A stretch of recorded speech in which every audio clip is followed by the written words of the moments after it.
სენაკის რადიო.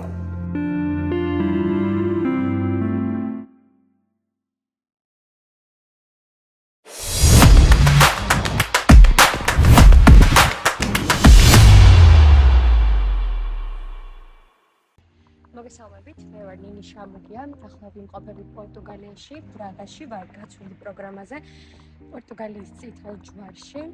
ახლა მივდივარ ოფისში, არის ორშაბათი დღე. მალე გახდება 10 საათი და მე უნდა ვიყო უკვე პორტუგალიური გაკვეთილებზე.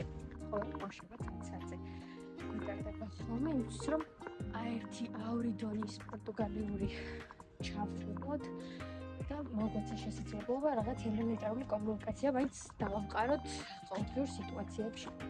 მოკლედ, ჩავიდეთ და იქამდე გზაში მოგიყვებით, როგორ მოვხდი პროექტზე, რა ეტაპების გავლა მომიწია და როგორ უნდა მოხდეთ ასეთ პროექტზე იმ შემთხვევაში, თუ გაქვთ მომავალ გეგმებში ის პროგრამაში მონაწილეობა.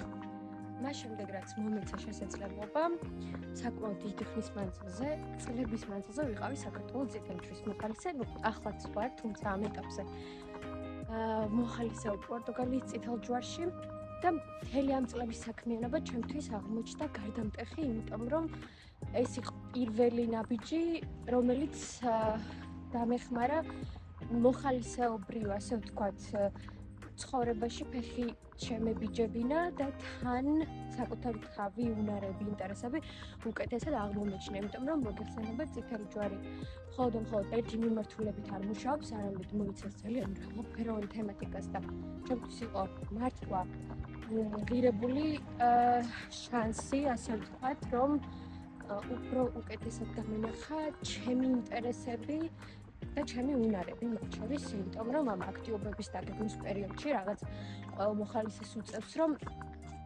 შეასრულოს რაღაც საქმეები მოხალისეობრივად და მერე უცებ აღმოჩნდეს ხოლმე, რომ რაღაც განსაკუთრებულად გამოცდის. მსგავსი ტიპის გაცვლით პროგრამებს ხშირად ანთავსებენ ხოლმე ისეთ ორგანიზაციების საიტებზე და Facebook გვერდებზე, რომლებიც არიან გამგზავნი ორგანიზაციები. მე პირადად ვნახე Umbrellas Instagram გვერდზე და როცა წავიკითხე, რომ გაცვლის პროგრამა იყო წითელ ჯვარში, თვალიც არ დამიხამხამებია ისე შევავსე აპლიკაცია. ესე იგი, პროექტები მიმდინარეობს ბრაგაში, სანგედოში, გიმარაესში, ბრაგანსაში, პუჯაესში და ძალიან ბევრ სხვა ლოკაციაზე. ახლა მოვეშურებ ისევ და ისევ ოფისისკენ. როგორც კი მივალ გათვალიერებინებთ, როგორ გამოიყურება ოფისი, როგორია მათი საქმიანობა, ვისთან ერთად მიწევს მუშაობა და კონკრეტულად რა შედის საოფისე სამუშაოებში, იმიტომ რომ მოგეხსენებათ, რომ ყოველთვის ოფისში არ ვარ. ოფისში მიწევს მისვლა კვირაში 3 ჯერ, თუმცა სამჯერვე სხვადასხვა დანიშნულებით და როგორც კი მივალ, მოკლედ ყველა დეტალს აუცილებლად გაგიზიარებთ.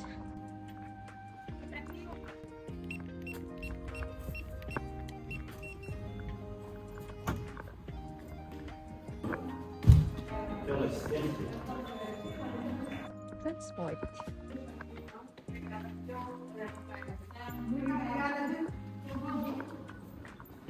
Bom dia.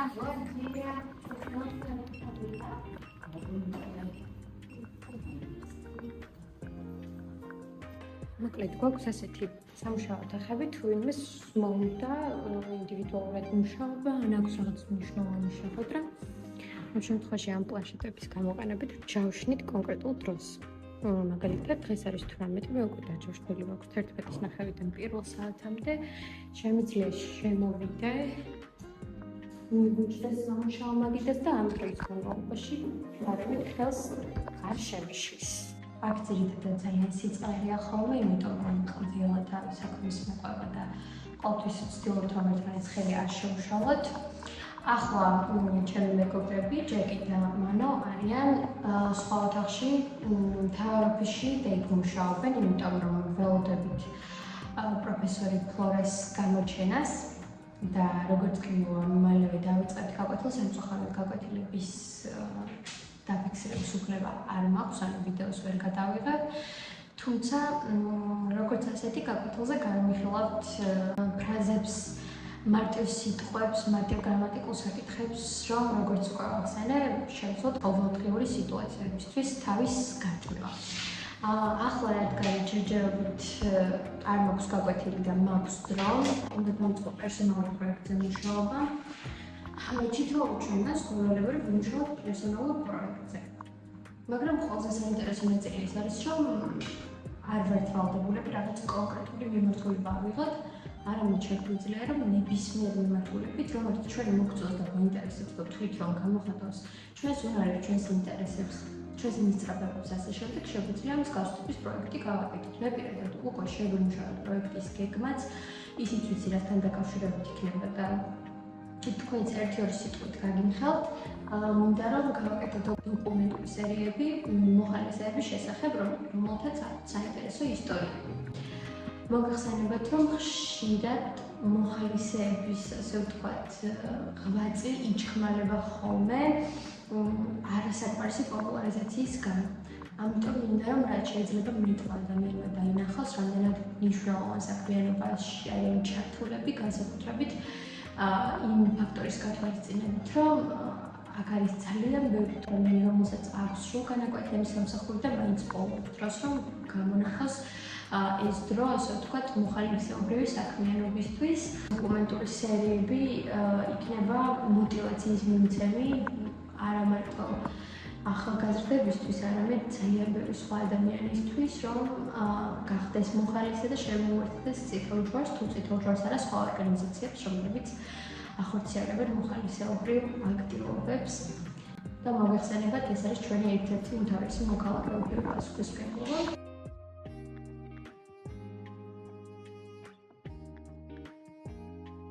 მოკლედ, ახლა მაქვს შესვენება და მივდივარ სახლში. როგორც ნახეთ, ყველგან აბსოლუტურად შესვლა, გამოსვლა შეიძლება მხოლოდ და მხოლოდ კოდების გამოყენებით, იმიტომ რომ უსაფრთხოების სისტემები არის მაქსიმალურად დაცული ოფისში. არის უამრავი განყოფილება, ასევე არის ბევრი ისეთი ოფისი, რომლის გადაღების უფლებაც ფიზიკურად არ მაქვს, თუმცა ქვევით მობილიზებულები არიან გადაუდებელი დახმარების ჯგუფები და მათი მანქანები, იმ შემთხვევაში თუ რაღაც კონკრეტული დაუშვათ სიტუაცია შეიქმნება, ყოველთვის მზად არიან, რომ დაეხმარონ.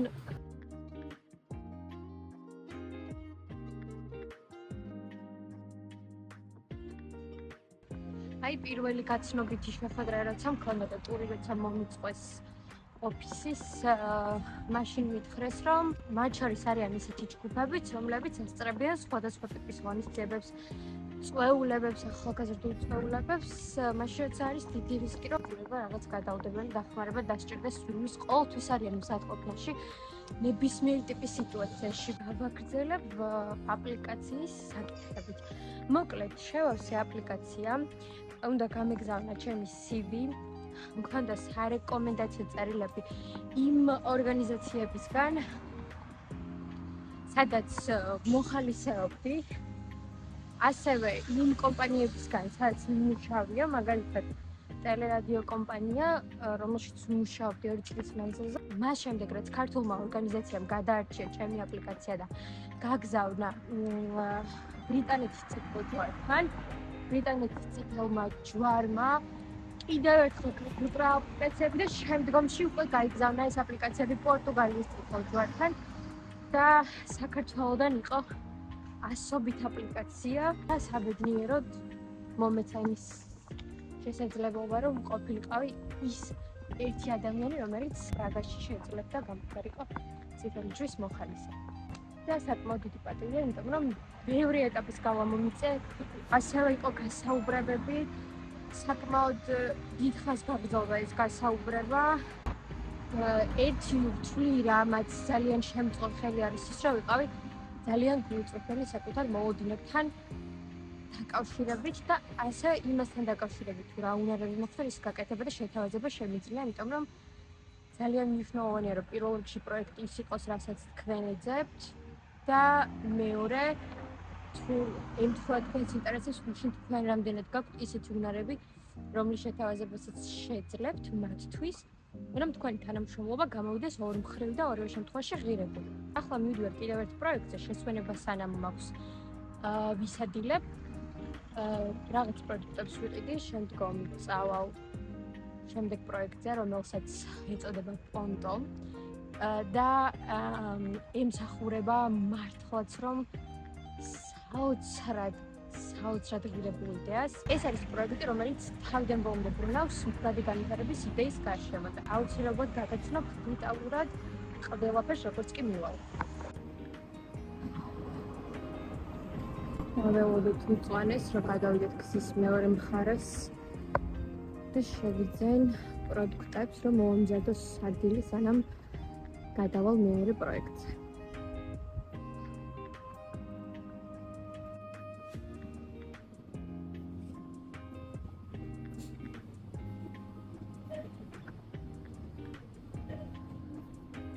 ახლა მივიდივარ პონტოში. ეს არის მაღაზია, სადაც გამოყენებულია ყველანაირი სახეობის ნივთი. მათ შორის არის ტანსაცმელი, სხვა ყოველდღიური მოხმარების ნივთები, წიგნები, სათამაშოები და ასე შემდეგ. და ნივთები ძირითადად შემოდის დონაციების სახით, თუმცა დონაციები მხოლოდ არ გულისხმობს კონკრეტული ადამიანების მიერ გაღებულ ნივთებს, არამედ არიან კომპანიები, მაღაზიები, რომლებიც გვაქვს განაცხადება და ისინი კონკრეტულ ზედმეტ პროდუქტებს, ისეთ პროდუქტებს, რომელიც აღარ სჭირდებათ, გვაწვდიან და შემდგომ მაღაზიაში იყიდება ძალიან ხლომისაწვდომ ფასად, თუმცა ყავს ბენეფიციარებიც, რომლებსაც სრულიად უფასოდ მიეწოდებათ საჭირო ნივთები. სახელი არის ერთი სუთის სავაზე,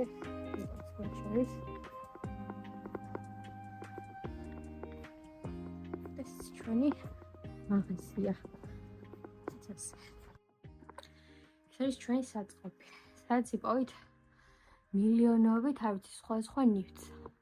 და ყველაზე კარგი ის არის, რომ მეტწილად არის ხოლმე შესაძლებლობა, რომ დიდი ნაწილი ამ ნივთების გავცეთ სრულიად უფასოდ. თუმცა კონკრეტულ ბენეფიციარებზე, რომლებიც მოდიან რაღაც დოკუმენტებით და ადასტურებენ, რომ მართლაც სჭირდებათ ეს კონკრეტული ნივთები. შეგიძლიათ იპოვოთ საბავშვო წიგნები, მათ შორის სასკოლო ლიტერატურაც.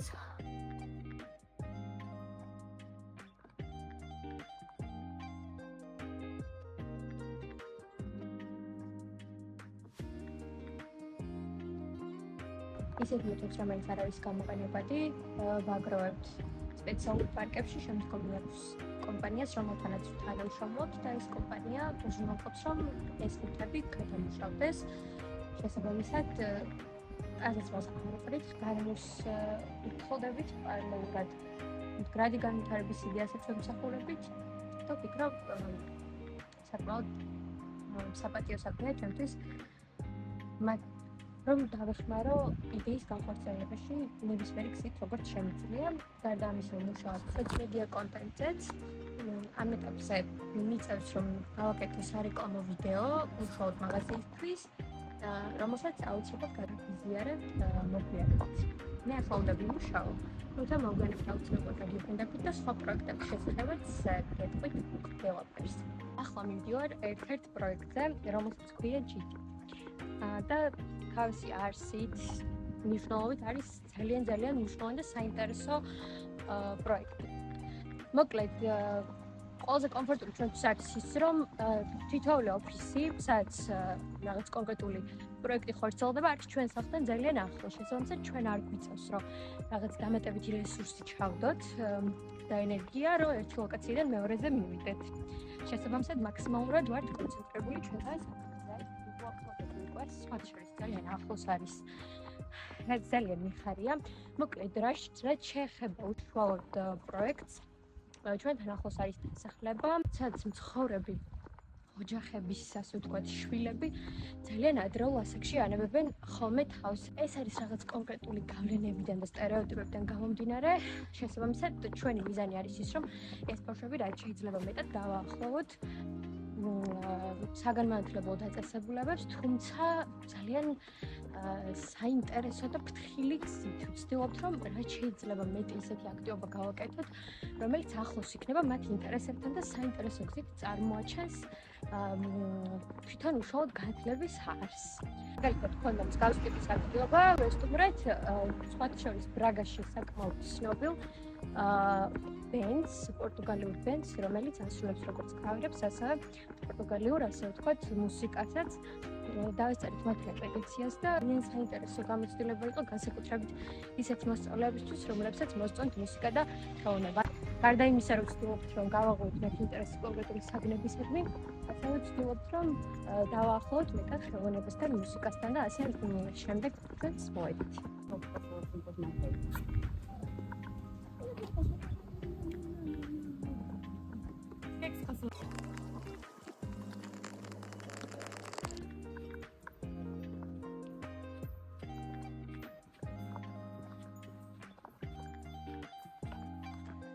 მოკლედ ეს არის სივრცე, სადაც ჩვენი ბავშვები იკრიბებიან.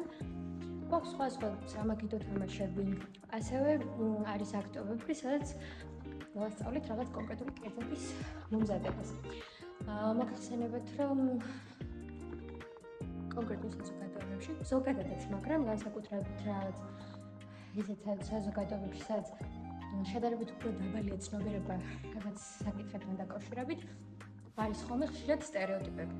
და აქაც ხშირად ბიჭებს სჩვევიათ ხოლმე, რომ როცა რაღაც აქტიობით დაკავდებიან, ან იქნება ეს ცხოვა სამზარეულოში რამე კერძის მომზადება თუ ხატვა მაგალითად, გონიათ, რომ გოგოებმა უნდა მოაწესრიგონ სივრცე. შესაბამისად, მაქსიმალურად ვცდილობთ, რომ შევაჩვიოთ ისე აზროვნებას, რომ თვითონვე უნდა აიღონ პასუხისმგებლობა იმ არეულობაზე, რომელიც თვითონ გამოიწვიეს. არა იმიტომ, რომ ჩვენ ვერ ვიმკოლდებით, ანუ ბევრი მოხალისე ვართ აქ, თავისუფლად გავიმკოლდებით, თუმცა უბრალოდ გვინდა რომ შეეჩვიონ პირველ რიგში იმას, რომ თან დააღწიონ სტერეოტიპულ აზროვნებას, ის სხვათა შორის საკმაოდ დიდი გამოწვევა არის ხოლმე, რომ ეს ასე ვთქვათ, დალექილი შეხედულებები რაღაც საკითხებთან დაკავშირებით რადიკალურად შევცვალოთ. და რა თქმა უნდა, ზუსტად ამისთვის არის ეს სივრცე.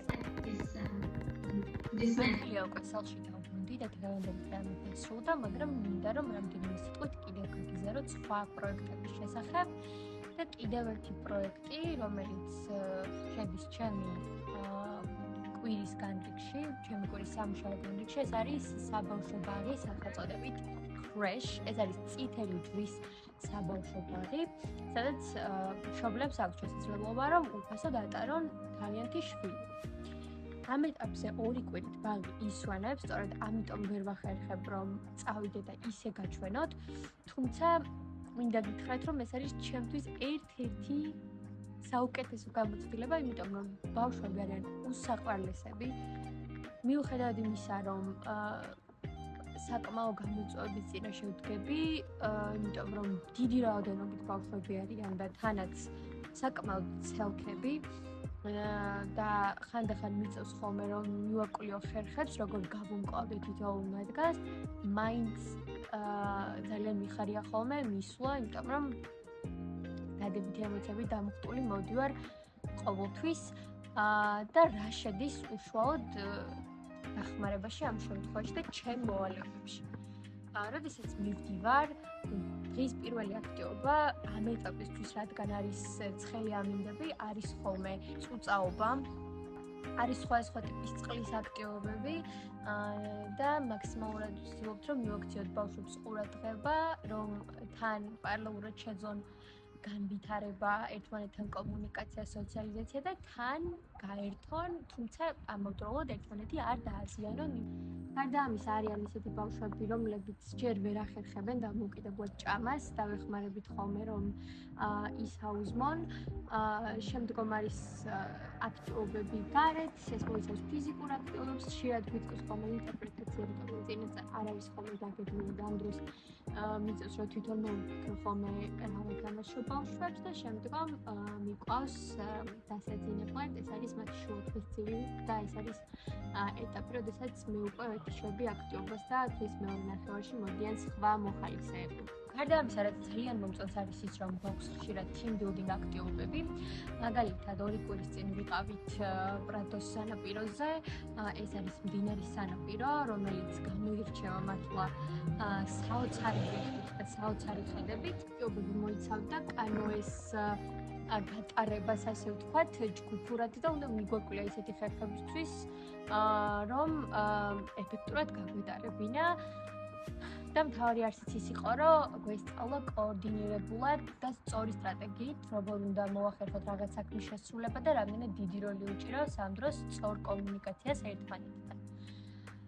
საკმაოდ დიდი გამოწვევა იყო, იმიტომ რომ მე პირადად არასდროს არ მქონია კანოესთან შეხება და არც რა თქმა უნდა მის დარბის გამოცდილება, თუმცა პირველი სკვალობაზე ვფიქრობ საკმაოდ კარგად გავართვი თავი. გარდა ამისა, მოგვეცა შესაძლებლობა რომ ბუნებითაც დავთვალიყავით და დაგვეთვალიერებინა, ასე ვთქვათ, გარემო. ასევე გვქონდა ტრენინგები გიმარაეში. ამ ეტაპისთვის მუშაობთ პროექტზე, როგორც უკვე გითხარით, ბევრ სხვადასხვა ქალაქში მიმდინარეობს ერთი და იგივე პროექტი, ანუ კონკრეტულად ის, რომელშიც მე ახლა ვიღებ მონაწილეობას, მაქვს საუბარი გაცვლით პროგრამაზე, თუმცა ამ ეტაპისთვის ჩვენი მიზანია, რომ ყველა ქალაქის მოხალისე გაერთიანდეს. გეგმავ ძალიან საინტერესო დღეს, როგორც ბავშვებისთვის, ასევე ხანში შესული ადამიანებისთვის და გვინდა რომ ეს დღე რაღაცნაირად გამოვიყენოთ ისე რომ ეს ორი სეგმენტი ერთმანეთთან დავაახლოვოთ. გვექნება სამაგიდო თამაშები, სხვა ტიპის შეჯიბრებები, ცეკვები, სიმღერები და ასე შემდეგ. ნუ ყველანაირად ემოციურად დატვირთული დღე იქნება. შესაბამისად, როგორც ხედავთ, არის როგორც შედარებით უფრო რთული და სერიოზული პროექტები, თუმცა გვაქვს უფრო ისეთი აქტივობები, რომელიც გვაძლევს შესაძლებლობას რომ განვეტყვით. გარდა ამისა, აღვნიშნეთ ახალგაზრდების საერთაშორისო დღე და ამ დღეს გავგეგმეთ ძალიან საინტერესო აქტივობები. პირველი აქტივობა, რომელსაც ერქვა ბეატა, მოიცავდა და გულისხმობდა იმას, რომ ჩვენ უნდა შეგვეგროვებინა სიგარეტის ფილტრები. მოგეხსენებათ, რომ სიგარეტის ფილტრი საკმაოდ დიდ ზიანს აყენებს გარემოს და შევაგროვეთ დაახლოებით 5000-მდე. მე და ჩემმა მეწყვილე მოახერხეთ რაღაცნაირად, რომ შეგვეგროვებინა ყველაზე მეტი რეკორდული რაოდენობა 1000 სიგარეტის ფილტრი. საკმაოდ სახალისო იყო, შემდგომ მაკდონალდსთან და დომინოსთან თანამშრომლობით შედგა ჩვენი ძალიან სასიამოვნო სადილი და აქტივობები გავაგრძელებთ უკვე საჯარო აუზზე, სადაც ვარიგებდით ლაროშისთან თანამშრომლობით ჰქონდა კამპანია და ვარიგებდით ტესტერებს. გარდა ამისა, უხსნიდით მზის განდამცავის გამოყენების ინსტრუქციას და რატომ არის მნიშვნელოვანი რომ გამოვიყენოთ მზის განდამცავი მათ შორის მოღრუბლ ამინჩიც და მათ შორის ზამთარშიც. ტრენინგები გიმარაეში იყო ჩემთვის ერთ-ერთი ყველაზე საყვარელი აქტივობა, იმიტომ რომ მოგეხსენებათ, ეს არის ლოკაცია წერტილი, საიდანაც დაიწყო პორტუგალიის ისტორია და მართლაც რომ არქიტექტურა გარემო ყვირის პორტუგალიას და მოხვედრებს რომ მართლაც რომ ვართ პორტუგალიაში. იმდენად სასიამოვნო იყო ჩემთვის გამომდინარე იქიდან რომ ჩამოსვლის დღიდანვე პირველ დღესვე მომიწია რომ წავსულიყავ გიმარაეში ტრენინგების დასასწრებად, სადაც ერთ-ერთმა მთავარმა კოორდინატორმა ჩაგვიტარა ტრენინგები ისეთი რამზე როგორც არის ინკლუზია, თანასწორობა, ტოლერანტობა და ასე შემდეგ. რატომ ვურჩევდი ყველა ახალგაზრდას მსგავსი ტიპის პროექტებში მონაწილეობას? პირველ რიგში ალბათ იმიტომ, რომ ეს არის რადიკალური, ასე ვთქვათ, ცვლილება ცხოვრებაში, იმიტომ რომ გიწევს რომ რაღაც გარკვეული დროის მანძილზე, მე პირადად 5 თვის მანძილზე ვრჩები პორტუგალიაში, რომ მოწყდე საკუთარ მიწა-წყალს, ცოტა პოეტურად ჟღერს, მაგრამ ეს გაძლევთ იმის შესაძლებლობას, რომ სულ სხვანაირი პერსპექტივიდან დაინახოთ თქვენი თავი, თქვენი ინტერესები და მისწრაფებები. მე პირადად ძალიან ასე ვთქვათ, დიდ გამოწვევად ხედავდი ამას თავიდან პირველ ეტაპზე, მაგრამ მე გავიაზრე, რომ ზუსტად ესეთი გამოწვევები და ზუსტად ისეთი რაღაცების გაკეთება, რაც თავდაპირველად ჩანს რთული, არის ხოლმე ის, რაც ყველაზე მეტად გვაძლევს განვითარების საშუალებას. გარდა ამისა, ის პროექტები, რომელშიც ვარ ჩართული, იდეურად არის იმდენად ღირებული, რომ სამომავლო თვალსაზრისით, ჩემი კარიერის თვალსაზრისით, განვითარების თვალსაზრისით, სერტიფიკატის გამოყენების თვალსაზრისით არის უზომოდ ღირებული და ჩემთვის პრიორიტეტული, რა თქმა უნდა, ეს იყო მაშინ, როცა გადაწყვიტე ამ პროექტში მონაწილეობის მიღება, ამიტომ ყველა ახალგაზრდას ვურჩევ, რომ ერთხელ მაინც გამოსცადოს კაცრულ პროგრამაში მონაწილეობა. გადაცემა მომზადდა სპეციალურად სენაკის რადიოსთვის, იმედი მაქვს, რომ ჩემი გამოცდილება თქვენთვის იყო საინტერესო და ღირებული, წარმატებებს გისურვებთ და არ გამოტოვოთ არც ერთი შანსი, რომელიც მოგცემთ თვით განვითარების და საკუთარი თავის ახლიდან აღმოჩენის შესაძლებლობას. ნახვამდის.